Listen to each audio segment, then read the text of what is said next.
Good morning, Keller Williams, and welcome back to the KW Command 66-Day Challenge 10.0, and today is day 31. So today we're going to continue our training on agent and team sites by showing you how to add content to your agent site, specifically blog posts. Blog posts are a great way to inform the client, customer, or consumer more about your market, your value proposition, events that are happening. There's all kinds of things that you can do for blog posts. So let's go ahead and get started to show you how you can add that content. We're going to come into our websites applet, very last one here on the list, and we're going to click on Manage Website. We're going to go back into expert mode, and once we're in expert mode, KW makes it pretty simple to find where to add a blog post. There's a couple of different ways you can do it, but you've got this quick start icon right here, probably the simplest and easiest way. In the event you want to make it a little more difficult, you can also hit the plus sign, and you can see that you can add main content types here, blog post, and you can go that route as well. So either way, you're going to get taken to the same page, and this is our new blog post page. So to start off, you've got 4 areas of content that you're going to be looking at. So the first area is your headline. Let's say that I wanted to write a blog about the top 5 reasons why people are moving to Columbia, South Carolina. So I could just simply put I'm going to put that as our headline, top 5 reasons people are moving to Columbia, South Carolina. And you can actually see what that looks like over here on the right-hand side. So the nice thing is that it continues to allow you to preview what that looks like. You've also got a sub-headline. This is not required. You can see the headline is required, but sub-headline is not. Let's see, more and more people are making the decision to move to this popular city in South Carolina. Read on to find out why.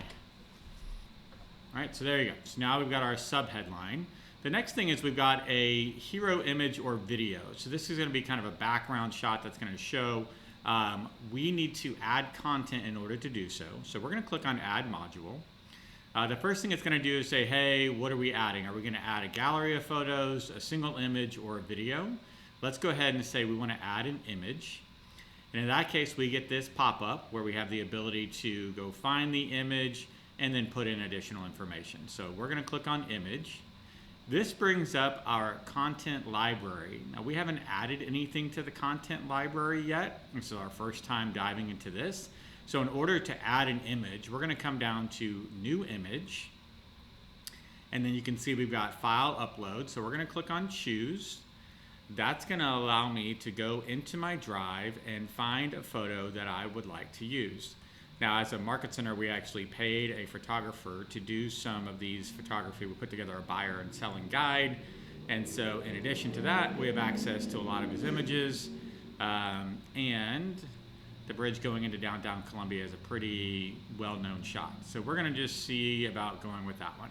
So we've now got this photo loaded. I'm not necessarily going to change anything about the caption. I'm just going to leave it as is. I'm going to click on Save. That should now add this image to my content library. So if I go to back, you can now see that that image has been loaded to my content library. I can click on that image, and you now see that that has been loaded and ready to roll as part of the image for this actual blog post. I can click on the pencil to edit, and if I wanted to, you can see I've got all sizes. I could make that a little bit larger. I can crop it. I can resize it. You can see there's a lot of options inside of that if you do want to resize it. For the purposes of this video, we're just going to roll forward. Ideally, I would love for that to be a little bit bigger, but I don't have the time to go through and edit that while we're training live, but you certainly have that ability as well. So we've got the headline filled out, the sub-headline filled out, the hero image is filled out and ready to go. So we can collapse that one, and now we've got the body. Guys, let's use our tools, right? We have access to all kinds of AI tools. My preference is ChatGPT, and I went ahead and asked Chat to do the work for me. So I said, hey, Chat, I need to create a blog post with the top 5 reasons people are moving to Columbia, South Carolina. This is for my real estate website, and it should be informative, factual, and friendly. The goal of the blog post would be a call to action to encourage buyers interested in the Columbia market to reach out to me. And just like that, we've got the full blog post ready and written. Now, I've already read through this and double checked it. I would absolutely make sure that you read through the post. Make sure that it's written in your language, kind of how you would speak, that everything's accurate. Sometimes we know that AI isn't always 100% accurate, that it's referencing correct information. But since I've already done that, I'm going to go ahead and copy and paste that into the body section. And now you can see we've got the blog started. Now there's a few things that I'd like to do with regards to formatting. First off, you can see I've got a starter to this blog, top 5 reasons people are moving to Columbia, South Carolina. However, it's just the same size as the rest of the text. So I'm going to highlight this text, and I'm going to click on Format, and I'm going to change that to H2. That is the biggest header or biggest font size that we can utilize inside of this blog. So it actually did all of that section, and we don't need all of that section. So what we'll do is we will hit Enter. We'll select this section, and we'll go back to normal text on that one. So, and this is the great part about this, is it's basically showing you how that looks. And it took out the line spacing. Here's the other thing. If you're starting to work inside of here and you're not liking what's happening, you can always, right, because you can see the work as progressed as saved. You can come in and, let's see. There we go. That takes away the profile, the preview, just so you guys know. So you have that option. And we can always go back in. We can highlight this, and then I will, oops, got to highlight it.